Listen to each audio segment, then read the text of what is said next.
In today's video, I'm going to teach you how to delete your Yahoo Mail account.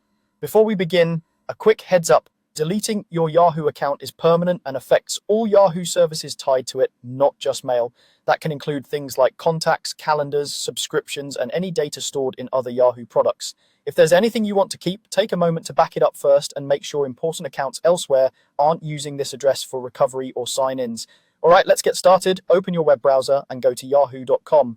At the top right of the page, select the sign in option. Go ahead and sign in to your Yahoo account as you normally would. If you use multi-factor authentication, follow any prompts you receive to confirm it's you.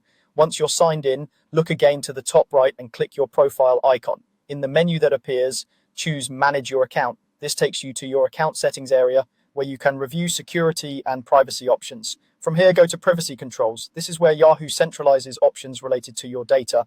Take a moment to familiarize yourself with the page so you understand what each section covers. When you're ready, scroll down through the privacy controls until you find the option labeled Delete Your Yahoo Account. Click Delete Your Yahoo Account. You'll be taken to a page that explains what deletion means and what will happen to your data. Read this carefully so there are no surprises. When you're comfortable proceeding, scroll down on this page as well to reach the confirmation section. At the bottom, select Continue Delete My Account. Yahoo may present an additional confirmation or identity check to protect your account. If you see one, simply follow the on-screen instructions to finalize your request.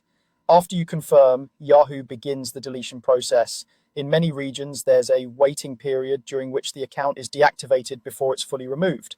During that time, you generally won't be able to access the account, and incoming messages may bounce or fail. Once deletion is complete, the address and its contents are no longer recoverable, and you typically can't reuse the same ID. A couple of final tips as you wrap up.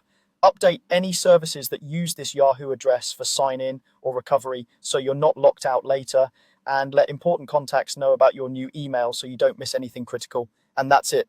You've navigated from yahoo.com, signed in, opened your profile, managed your account, visited privacy controls, scrolled to find the deletion option, and confirmed by selecting Continue Delete My Account. Thanks for watching and take care.